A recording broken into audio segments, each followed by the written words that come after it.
Hello, fellow readers. I'm Ashley. And I'm Jessica. And this is Series Sisters.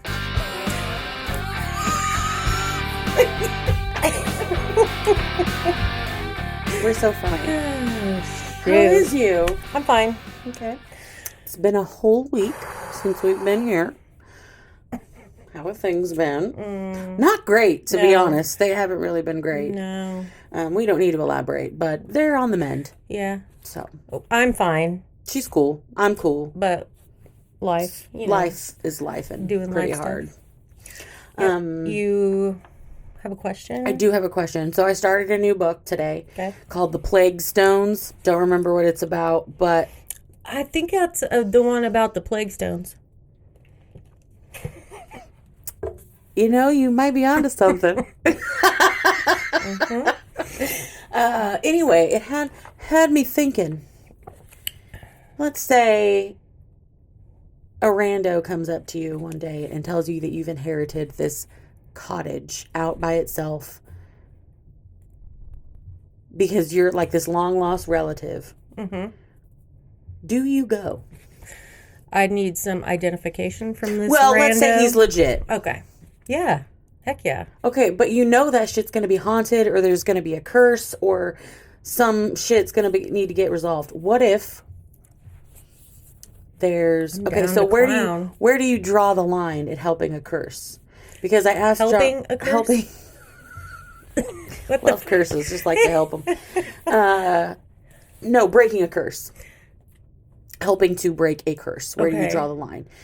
Josh says he draws, because I was asking him this question too. He said he draws the line at being with real people being there and being a danger that way. Like if you got creepers lurking around your cottage in the woods at you. Uh-huh. If they're real people, I'm gone. I'm not staying there. Okay. But if they're ghosts, I'll probably stay and help them. Okay. I don't really understand the question. Where do you draw the line and say, I'm fucking gone. I'm out of here. Oh, like if what I'm will push you experiencing something, yes. What's going to push me over? Yes. I think any kind of like physical wounds, even if a ghost inflicted it, or what if it was an accident and it was just a product of... What kind of accident? Meaning if it was just a byproduct of living in the house that's haunted. Yeah, no, I don't want to be... You don't want wounds? Hit and scratched and whatever else happens. Okay. But if I hear noises or see things, fine. Okay. So be it. What if, in order to break the curse and free the ghosts, you have to do dangerous things like out in the world, like scale a cliff and plant some flowers or something? I can plant flowers. Well, what if you had to scale the cliff before you planted the flowers? You wouldn't do that to save your ghost friends? Ooh, I don't know. Maybe. I wouldn't jump out of anything. That's off the fucking table. Okay. I wouldn't hurt another person. Right. And I wouldn't let bugs crawl on me. If bugs are involved, I'm out. Okay. I got too many holes, and I'm not... You're always so worried about your holes. I am. I'm constantly worried about my holes. It's always my holes. Dad was watching, like, the Untold Stories of the ER. Holes? Something like that. This is going to really upset me. I'm going to think I have whatever you're about to say. Somebody came in with, like, problems with their ear. Their ear had been sore. Me. I am already mad. And there was a big bug God bless America. Hate it. Okay. Your holes are secure. For now. You never know what's getting in them. Anywho. So this is the last This is the part last of the book. I'm so excited. Are you excited? Yeah. Okay. What do you remember? Okay. Kell and Lila have traveled to Red London. Mm-hmm. Their plan is to get the trinkets they need and travel. I don't know the order, But they're traveling through the Londons to get to Black London to return the stone. Yes, they just came from gray. Now they're in red, so they have to go through white to get to black. Okay. So they need a white token. Because the inn or whatever it's called, the taverns, they were, Holland probably burned him down, and all of his stuff was in there. Yep. Kell stuff. And he burned down the one in Grey London. Yeah, he at least killed the guy. Yeah. Okay. He sucks. I think the tavern's still standing, but he did kill the guy. He did kill the guy. Barton. No, that's what you thought last time. Baron? There it is! Bartholomew. So they go and meet this other guy named Fletcher. Fletcher, you got it. Because he has a token from White London. Yes, he does. Remember what that it was? Used to be Kell's. It was a chess piece. Yeah, a rook. Oh. That doesn't matter, but it doesn't. You ain't know. They go there, and Kell he wasn't wanted, but they were like, he's missing. Let us know if he's there. Well, Fletcher pushed the button on the thing and summoned the guards to get Kell.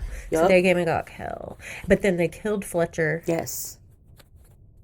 Before they left. And Lila was hiding with the stone magic. Yep. And then they took Kell to Rhy. Lila dressed for the masquerade ball. Is that what it's called? Yeah. Okay. And but then Rhy had that necklace that caused what's her mean face? Astrid to be able to control him and be inside of him. And then Lila was there. Yep. Astrid wants the stone. Yep. So she takes the necklace that's connecting them, and she stabs Rhy and throws the necklace to Lila. Yes. You did so good. And I need to know if she caught it. And I need to know if he dies. Are they going to save him? Just fucking tell me. Okay, I'll tell you right now. Okay, thanks. Sorry, I gotta get my papers between my fingers. You do that? Are you a page on the finger gal when you're reading a book? Yeah. Okay, cool. And then I go like this. I'm like... Ooh. I'm a fidgeter. That's what fidget. I don't. I zone out and forget to blink, and then my eyes get dry. And I wonder what's wrong with me. Me too. Anyway, you ready? Yeah. Lila. Tell me more. Lunged out of the charm's reach as Kell screamed, "No!" Real Rhy, let out a choked sound. Oh, no. And Kell pressed his blood-streaked fingers to Rhy's chest. One of the guards had grabbed the charm, and now Astrid was possessing him. Why did a guard grab it? Because he's stupid? Yeah. Obviously something's wrong with this necklace. What is this? Idiot. Fire him. Anyway, so now he's got the pendant in his hand, and he's choking Kell with the other hand. Oh, great. Yeah. But Kell uses his magic, and the guard topples over the balcony railing. He's just like, "Kell uses wind!" And he just blows him. Okay. Not like that. Oh. This took a turn. Anywho, so he goes over the balcony railing. Screams ring out from below. Everyone's like, "Oh, a man!" And before Kell could yell at the people, "Hey, stop, don't touch that necklace," a woman in a green gown, I need to calm down, I'm getting way too pumped. A woman in a green gown, that doesn't matter what color. It doesn't. She's just in it. A lady. She reached down and picked up the pendant. So now Astrid's in her. First of all, a man just fell to his death.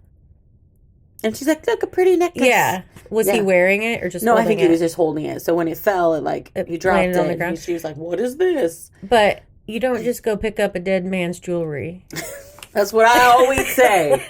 Not a dead man's jewelry. Not in my house.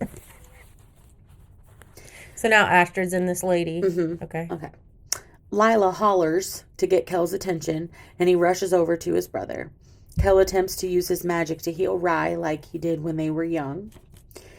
But there was so much blood, and the footsteps were sounding through the halls. Lila tells Kell that they have to go. I'm not leaving him, Kell says. And Lila goes, then bring him. The magic needs time to work, but we can't wait, so bring him with us. When he had healed Rhy, when he was taken by those people, he had said the healing thing over and over, thinking that it wasn't working, but just because it takes time to get up out of there. Okay. So it could be working and he just can't And he just tell. doesn't know yet. Yeah. Kell led the three of them to his own room, Rhy continuously saying, I'm sorry. On the back of the door were Kell's previously used marks. He scanned the options until he found the only one he knew would be safe. Will this work? Lila asked. Meaning, will it work taking himself and two people through a door? And Kell wasn't sure. Doors within worlds. Try that again. Doors within worlds were harder to make. Within worlds, Krista. Maggie. Ferngully. Don't get me started. Okay. Why'd you look at me like that? I was so uncomfortable. I thought you were going to hurt me. Oh, shit. Okay. Kell wasn't sure. Worlds within worlds were harder. I'm quoting Ferngully. God damn it. Okay, so it was harder. It's harder to make within worlds. To make what? Doors were harder to make. I've said it 3 times. And within the worlds, like the bus stop ones. Okay. They were harder to make, but technically, you think the other ones would be harder, right? But technically, they were easier to use because just because the Antari created it doesn't necessarily mean that other people can't go through it, and so he's holding on to that. And then Kell tells them, "Don't let go." Baby Anastasia says it like that. So, the London sanctuary sat squatted. What's happening?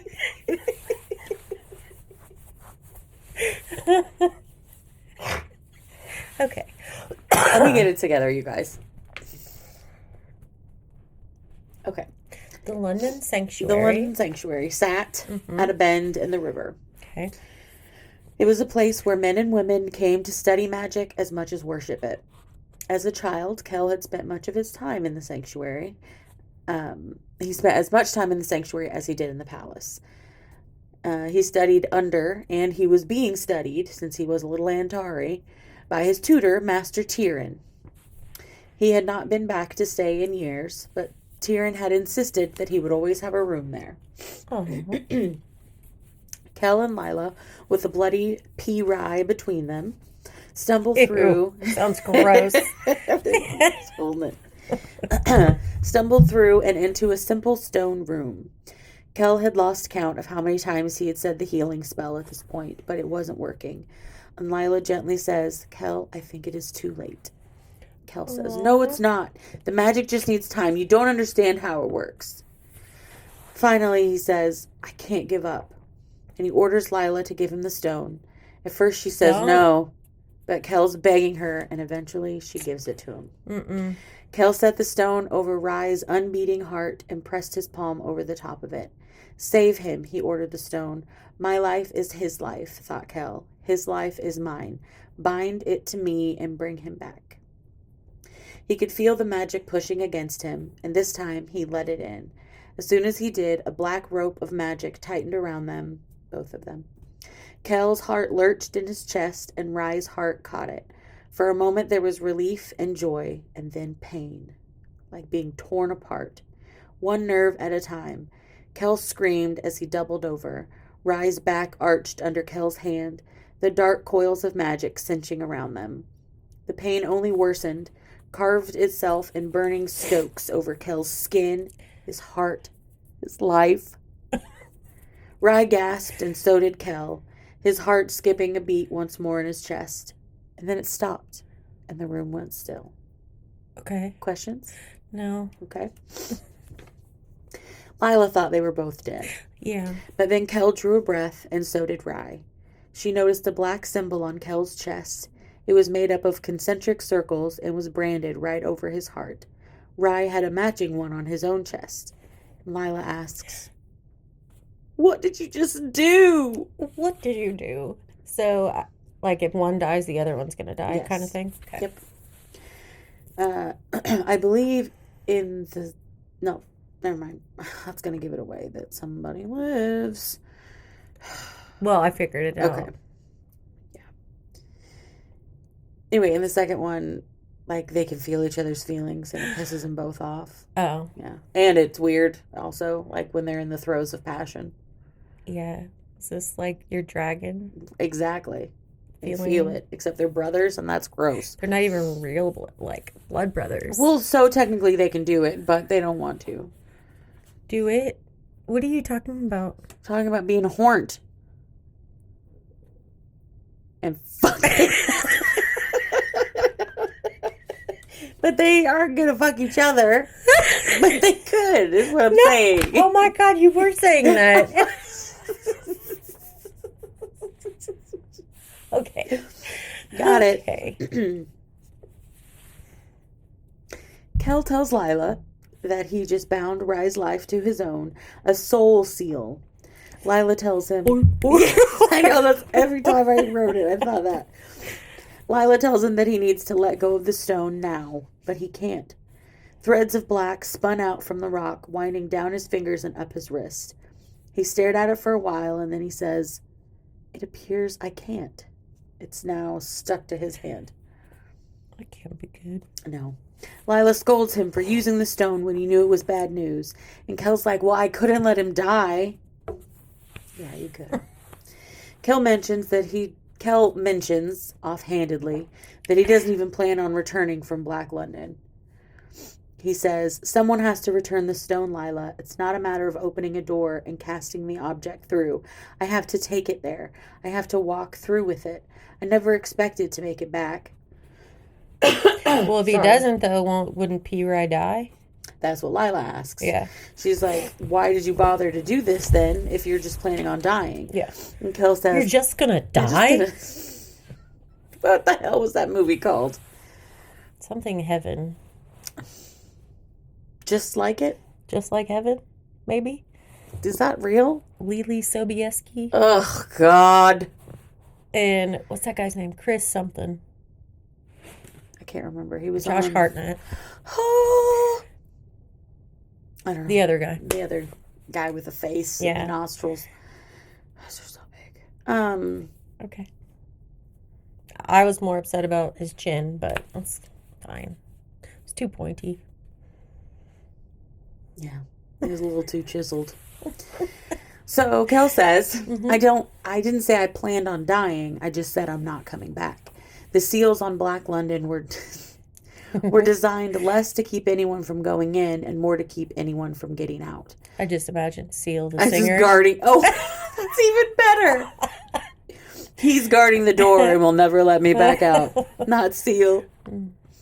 Kell then lets it slip that he was going to leave Lila in Red London to tell his family what happened, and that pisses her off. The door to the stone room opens, and Tyrion stood in the doorway. Kell explains that Rhy is still alive, but the palace was under attack. No one is safe. Nowhere is safe, and no one is to be trusted. Tyrion puts his hands on Kell's face and asks, "What have you done to yourself?" "What I had to do," he responds. Introductions are then made between Tyrion and Lila. And then Tyrion makes his way over to Rhy and says he will try to ease both Rhy and Kell's pain. Tyrion will lead them to the tunnels, and then they can go whichever way they choose. While they walk, Kell and Lila argue. She doesn't want to be left behind. There's two of them, Astrid and Athos, so it makes sense that he would need her. And Kell doesn't want anyone else dying, and White London is scary, especially for a Grey Worlder. Grey Worlder. I know. Lila says, "I may be human, but I've made it this far." Kell says, "You have, but no farther." And then Tyrion, do you remember earlier No, I'm not Or gonna later when you were on the phone. No, that's later. I'll tell you later. I thought it was a different part. Sorry. Tyrion says something. Okay. He says something later too, but I thought that was his thing. Oh. He randomly tells them both because Kell, like he said, you're not going any further. You don't even have magic, blah, blah, blah. Tyrion says that Lila has power in her. Unnurtured, untended, unawakened.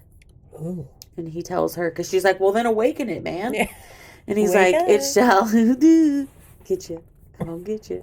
As pictured with a feather. I don't know why I'm waking you up like that. It shall awake on its own, Delilah Bard, and if you nurture it, it will grow. No London is truly without magic. Okay. It's pretty cool. It's in there. Kell gets really frustrated with Lila still wanting to go with him. And he hollers at her. Do you care so little about your life that you would throw it all away for a few hours of adventure and a violent death? And Lila thought back to everything that had happened so far. She decided she wasn't going with him to satisfy some thirst for danger, and she wasn't going with him just to keep him company. She was going because they'd come this far and because she feared he wouldn't succeed, not alone. Lila says, it's my life to spend, and I will not spend it here, no matter how nice your city is or how much safer it might be. We had a deal, Kell, and now you have Tyrion to guard your story and heal your brother. I'm of no use to him. Let me be of use to you. Kell looks her in the eyes and tells her... Take two. Kell looks her in the eyes and tells her that she'll be trapped in White London when it's over, because he'll be gone and she won't be able to leave. She'll be stuck there. Why would she be... So if she gets out of Black London... She's not going that far. She just wants to go at least to White, and then Kell can take the stone on. Oh. Okay. Because he says she's absolutely not coming with him. Okay. There. But then she'll be stuck in White and can't get out. Mm-hmm. And White London is the scary one. Fucked up. Yeah. Then Lila says, or perhaps I'll just go with you to the end of the world. After all, you've made me curious. And he was like, mm-mm. They come to the end of the tunnel. Is he a curmudgeon? Yes. Okay. He's a grump. I could feel it. Yeah. Lila goes to follow Kell out, but Tyrion grabs her arm. This is the part... You remember when Lila had Kell tied up on the bed, and instead of asking her, like, where's the stone or whatever, he said, your eyes are different. Mm-hmm. Like, one's a light brown, one's a dark brown. Okay, remember that. They come to the end of the tunnel, and Lila goes to follow Kell out, but Tyrion grabs her arm. He squinted at her and asks, how'd you lose it? Your eye. Fake. Oh, and if it was a black one, see, I cannot remember any other ones. It's the stone. Yeah, well, not necessarily the stone. Lila's not a bad guy. It's not the stone. Okay, but she could have been an Antari. Yeah, because she's got one fake eye. Yeah, you don't know what color it was. One fake eye. She says, I was a child. I don't remember. It was an accident, I'm told, how she lost it. Mm-hmm. Tyrion tells her one more thing before he allows her through. If the darkness takes him, you must end his life. Mm-hmm. So Lila catches up to Kell. He gives her some details about where they're going. He finally agreed to let her go. Where they're going and how fucked up it was. He tells her she can still change her mind. She says, not a chance. Kell didn't Did they leave P. Rhy with Tyrion? Yes. Okay. To help heal him. Kell didn't want Lila to see how scared he was. But he thought that she saw it anyway. They had made their way back to the city center. Halfway there, they noticed Kell's face had reappeared on the scrying boards. Only this time, instead of it saying missing, it said wanted for treason, murder, and abduction. And Lila says... They're blaming it on him. Yeah. Lila says, what are we waiting for? Come on, Kell, door time. Mm-hmm. And then, so they're doing their thing. And partway through the transition, a force jarred Kell backward, tearing Lila's hand from his as it ripped him out of place and back onto the hard stones of Red London. Someone was standing over him. Holland looked down at him and said, leaving so soon? So... It's like when Yaxley had hold of Hermione when they were going back to Grimmauld Place. Uh-huh. So they couldn't go there. Yeah. And so they just, you know. Uh-huh. And then Thanks. Mm-hmm. What's it called when Splinched. So Lila went, assumingly, to White London. Yep. And he's Stuck got held back. Yep. Okay. But Lila also has the white rook, so. Oh, fuck. How's he gonna get there? Oh, no. Can she go back? Does She's she have not a an red? Antari. Oh, fuck. She might be. Oh, that's true, but no. This is bad. Yeah, it's okay. It'll all get solved. Partway, I read that. Lila's boots landed on the pale street, but Kell wasn't there. The white rook shone on the ground, and she picked it up and pocketed it. Quickly, she became aware of Pocketed it. She became aware of eyes watching her.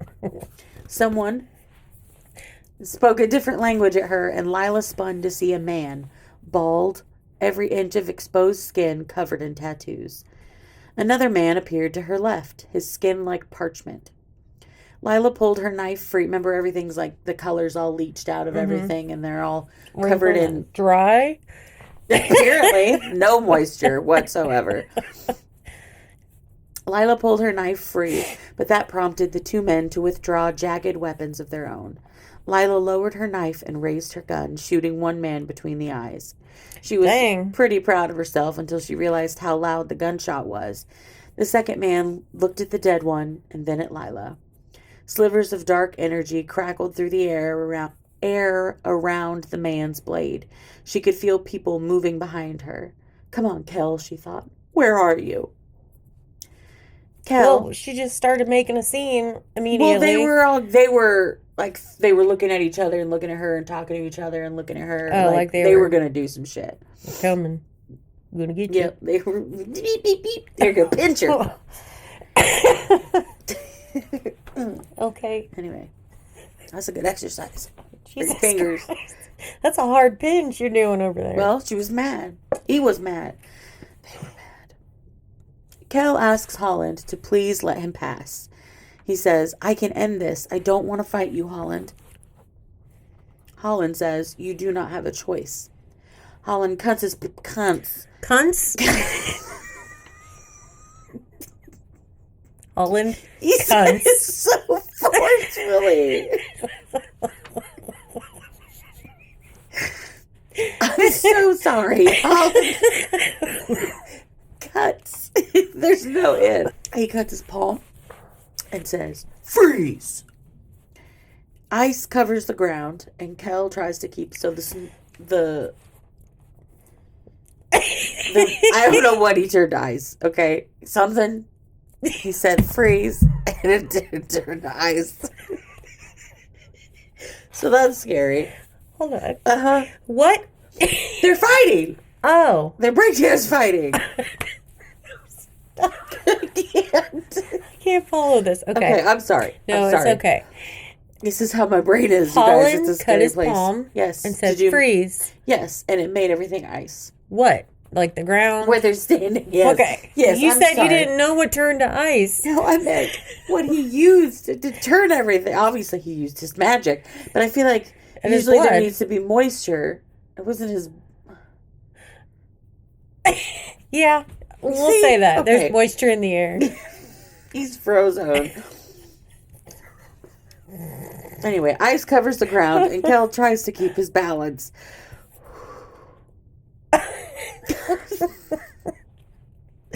While Holland is saying, I'm sorry, this is not the correct tone, and I'm very sorry. Okay, so they're fighting. Okay. And Holland is saying, do you know what makes you weak? You have never had to be strong. You've never had to fight, and you certainly never had to fight for your life. But tonight, if you do not fight, you will die. Okay. So Kell sends a gust of wind toward Holland, and Holland laughs. Air cannot be made sharp. It cannot hurt or kill. Can it push you really hard? Shove Like you. knock you down or fall down or something? Anyway. With ice. Oh, I slipped and I fell. Yeah, you could hurt your bottom. He tells him, you should consider your elements more carefully. Watch. The paving stone beneath Holland's hand shatters into a dozen pieces, and he flings them all at Kell. Out of reflex, Kell holds his stone hand up and stops the pieces. Ugh. Okay. Maybe. They stop midair and then they fall. They don't fall. Oh. Maybe they do fall. I don't know where they go, but he stops them. Holland tells him he may win using the stone, but it will only consume him faster if he does. Mm-hmm. A wave of water from the river struck Kell from behind. It swept him up and coiled around him. In moments, Kell was trapped and struggling to breathe. Through the wall of water, he saw the image of ship supplies, poles, boards, and the dark metal of chains. Did I say that right? Okay.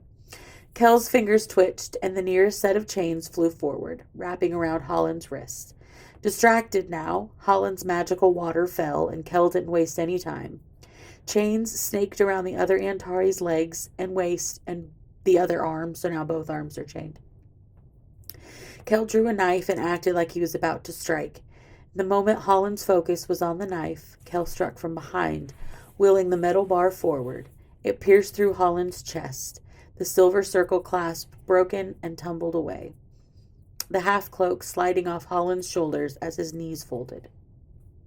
He got him. Got him. Kell was sad.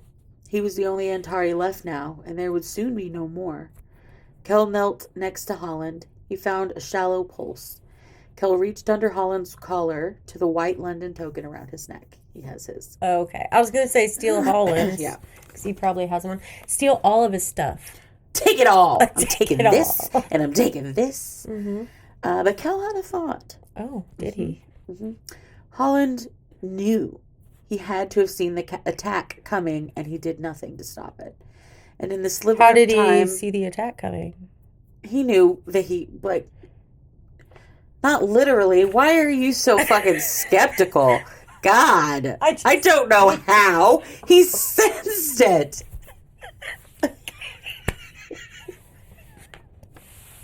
I just meant like...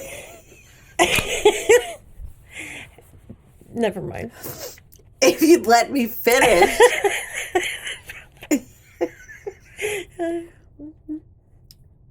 He knew. He'd seen the attack coming and had done nothing to stop it. And in the sliver of time after the metal pierced his body and before he fell, it wasn't anger or pain that crossed Holland's face. It was relief. Mm-hmm. Kell snapped the cord and grabbed the token. He felt bad about just leaving Holland in the street, so he dragged the other Antari to his feet with him and toward the wall. When Kell and Holland made it to White London... Why did he take him to White? Because that's where he was going, and he didn't want to just leave him there. Oh. He felt bad. Maybe he was taking him home, I guess. Oh yeah. Okay. Kell saw Lila brandishing 2 bloody knives. Hold on. Sorry. The Dayans, are they in white? Mm-hmm. Oh, who's in gray? That old-ass That's blind guy. right. And yeah. then And his son. Kid. Yeah. Okay. Lila's brandishing 2 bloody knives, being circled by more men and women.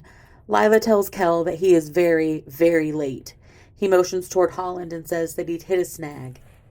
Lila wanted to give Holland's body to the people of White London, but Kell shook his head and hoisted Holland over his shoulder. I'm not sure what his plan was originally. Like one to do with the body? Yeah, but he's just carrying him around. Mm-hmm. The closer they got to the castle, the more the stone hummed in Kell's palm. Only it wasn't just calling to him anymore. It was reaching out for his other half. Mm-hmm. Remember, it's broken. Lila pulled out a royal half-sword that she'd gotten from Red London, and Kell asks if she could spare it. She shrugged and handed it to Kell while she reloaded her gun. Lila asked if he was ready. No, he says, and Lila responds, good. The ones who think they are always end up dead. Kell managed a little smile and says, thank you, Lila. For what, she asks, but he never answered. Mm. So he's got to get the other half of the stone before he goes? Mm-hmm. Okay. It's about to go down. Oh my gosh. Here we go. Athos Dane sat on his throne, Mm-hmm. his sister's body in her own chair beside him, just sitting there. Hold on. Because it's just her body, because she's okay. still in people Like, in Red London. okay. Using his half of the stone, he had watched all the night's events unfold. Kell's flight, the girl's cunning, his servant's failure, and his sister's foolishness. Athos was excited to be able to fight and kill Kell. "Do not worry yourself, Astrid," he said to the spellbound queen. "I will make things right." And then he smoothed his hair, readjusted his collar, and went to greet his guests. Kell made his way toward the waiting steps of White London Castle. He laid Holland's body on a bench. What does he expect to do in there? He's just going to see what Can I have the stone? Hey, can I have that? He's just, he's going. You don't want that anymore, do you? Right? He just fucking lays Holland's body on a bench and then walks up. Okay. One hand held the royal blade and the other had the stone attached to it. Holland had told Kell to use the stone so it would consume him faster, but Kell vowed not to use it. His recent battle had only made things worse. Black threads now coiled up past his elbow and towards his shoulder. Kell could not afford to lose any more of himself. He opens the big doors and sees the waiting faces of a dozen guards, but they don't move. A voice from behind him says, "They won't lay a hand on you unless you try to flee. The pleasure of killing you will be mine and mine alone." And then Athos's fingers tightened over his half of the stone and smoke poured through. And then I keep doing that. The smoke started to go towards Kell, all spirally and creepy. Snake-like. Yeah, exactly. And Kell's like swatting at it with his sword. But it's not working. The magic was dodging the sword because it's fucking smart magic. None of that regular magic. That stupid Not ass like magic. that regular magic. So the smoke then eventually wrapped itself around Kell's wrists, forming chains. They love chains. The chains connected to the walls, forcing Kell's arms out wide. Kell dropped the sword. Athos produced a silver whip and says, "Let's see how well you suffer." Thinking quickly, Kell grabs the chains hard enough to open the gash on his palm. Using his magic, he manages to get out of the chains right as the whip came down. Dodged. Is Lila there? No, I'm about to tell you where she is. Lila approaches the south entrance. Kell had used the north, per their plan. Okay. She noticed the guards as she entered. She also noticed that they didn't care about what she was doing, and that made her smile. Kell had said the hall would be empty, but he was wrong. A boy stood in front of the throne room. When he saw her coming, he drew his sword. The boy says some things in his own language, which Lila obviously can't understand. And then, to Lila's horror, the boy, exasperated, cut into his own arm. It was a weird symbol, but once it was done, they could understand each other. So it was like a languagey thing. The boy tells her to leave now. She tells him to get out of her way. And the boy says that he has to guard the door. He was not able to leave. Lila asks, "What happens if I cut you down?" "I die," the boy responds. Lila asks his name. It's that one kid, Belloc. Lila says that she doesn't want to hurt him, and Belloc squares his shoulders and grips the sword with both hands. He says, "You'll have to go through me. Please, please go through me." He wants to die. So Lila sighs and asks him how he wants to die, and he says quickly. Lila nodded. She didn't hesitate. She closed the gap and drove the blade between Belloc's ribs and up before he'd even finished his prayer. Lila swore under her breath at Athos and Astrid and the whole forsaken city as she lowered the boy's body to the floor. Then she pushed the doors open and continued on. Athos was laughing and having a grand old time. Why did I write this? I wrote, Kell was getting his socks rocked. What? Anyway, he was losing. Isn't that like a sexy phrase? Rock your socks off? I don't know. Oh. Probably. Knock your socks off. I don't rock them off. What the fuck does that mean?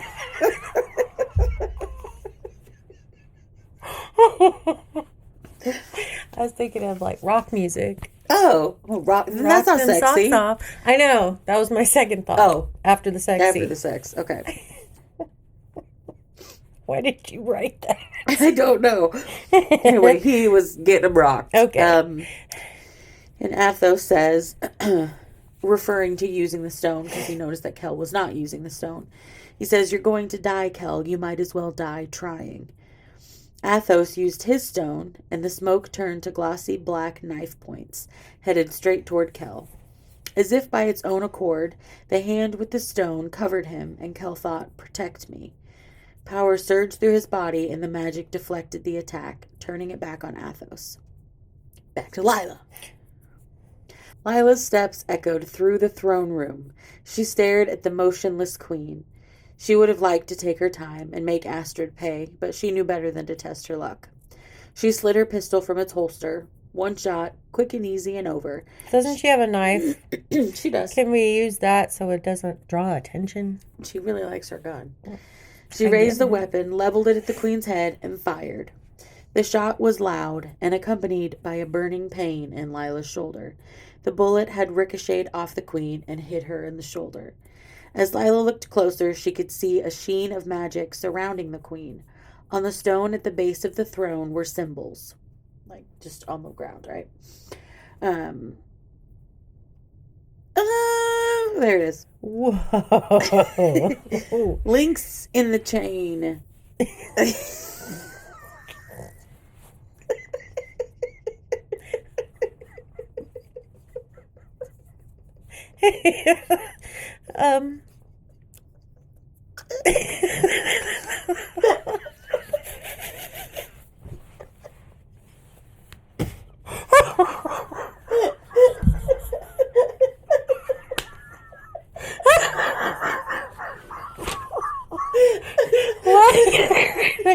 Why?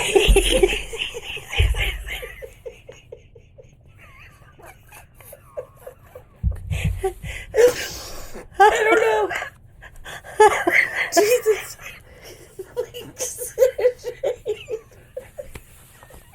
Is that funny? I said it. Because it wasn't even right. Oh, ow. Shit. Okay. Sorry.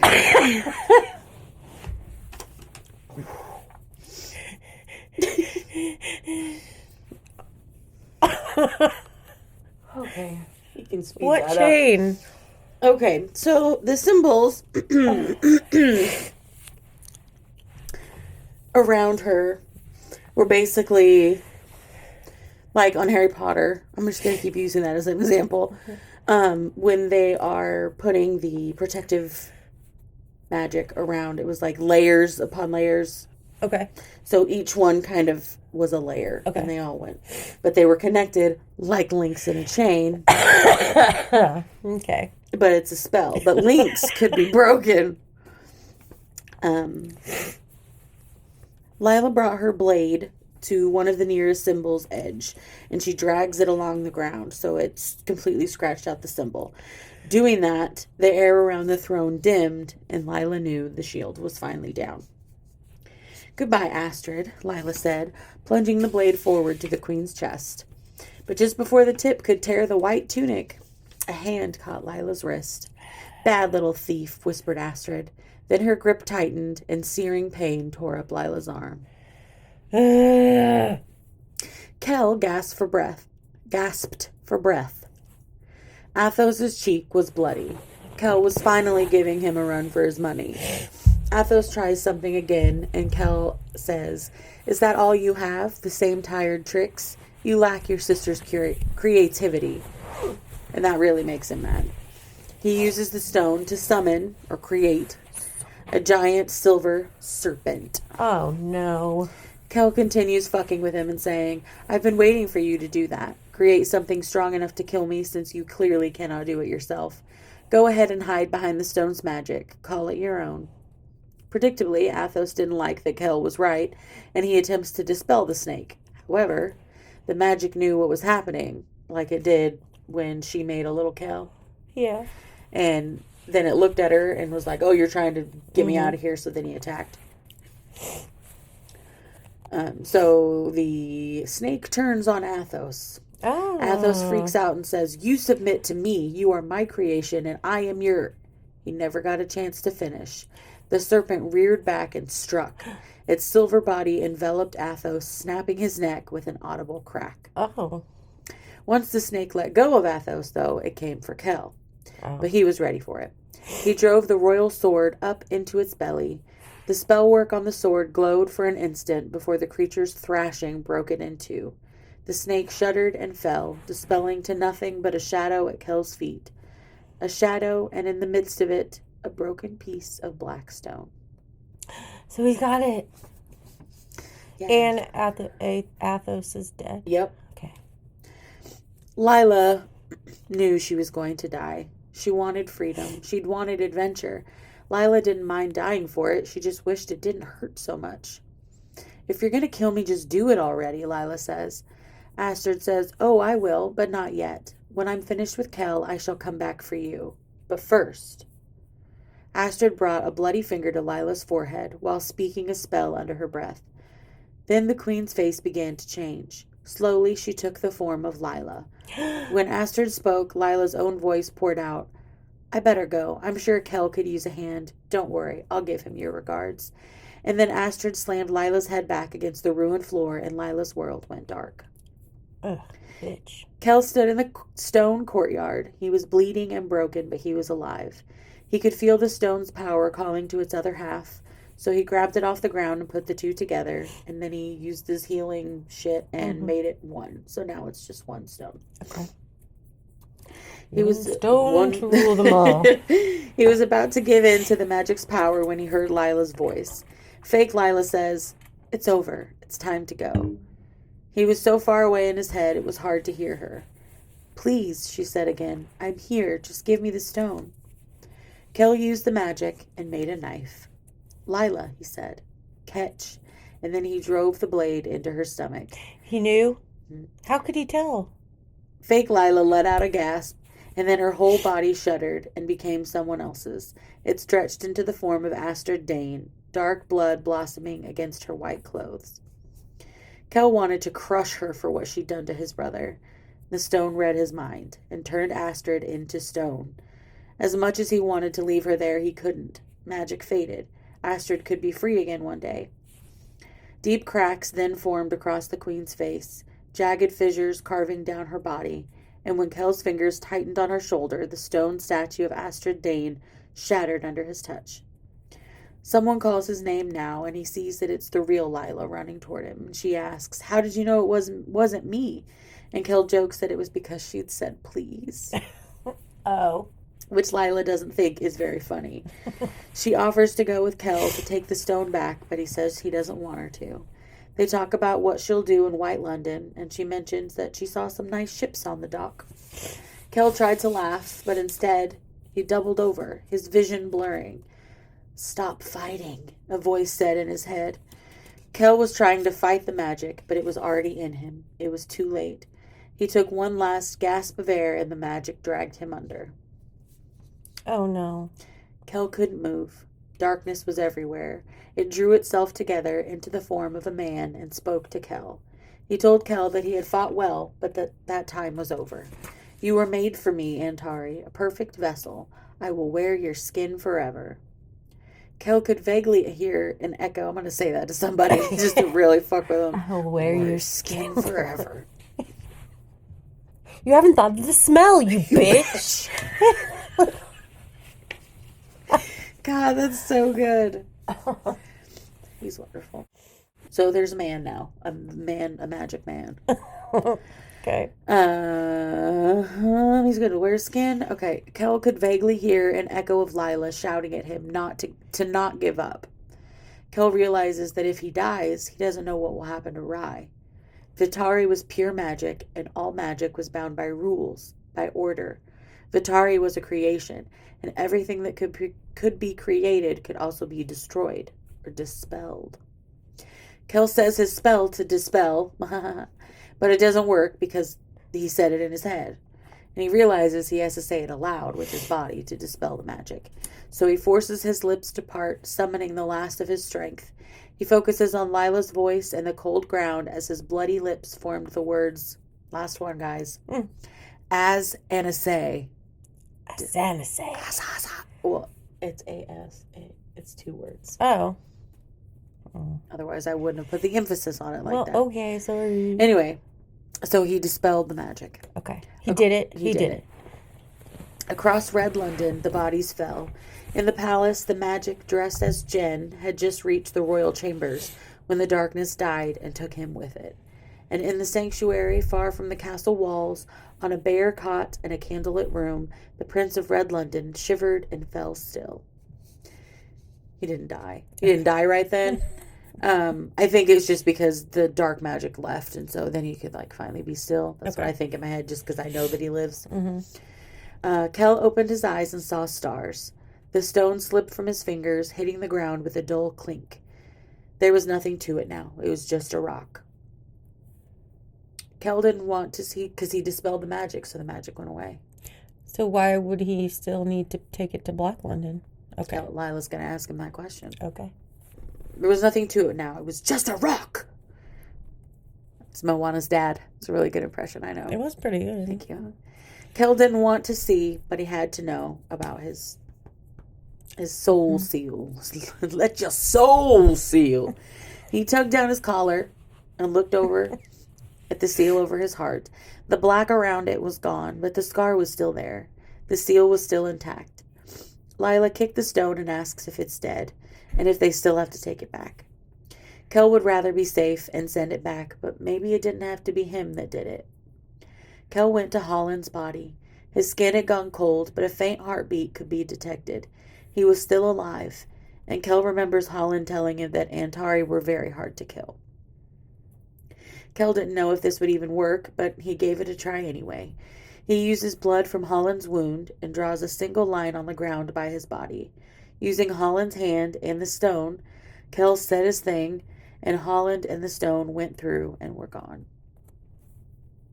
Okay. Let's get you home, said Lila.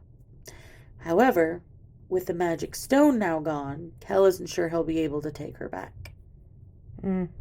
And she says, I'm prepared to stay, but I would like to try to leave. They stand by their exit, and Kell says, hey, Lila. And when she acknowledges him, he presses his mouth to hers for one brief moment, for luck. And then he presses his hand against the wall and thought of home. The Red London night took shape. Kell had never been more happy to be home, but when he realized Lila wasn't with him, his heart sank.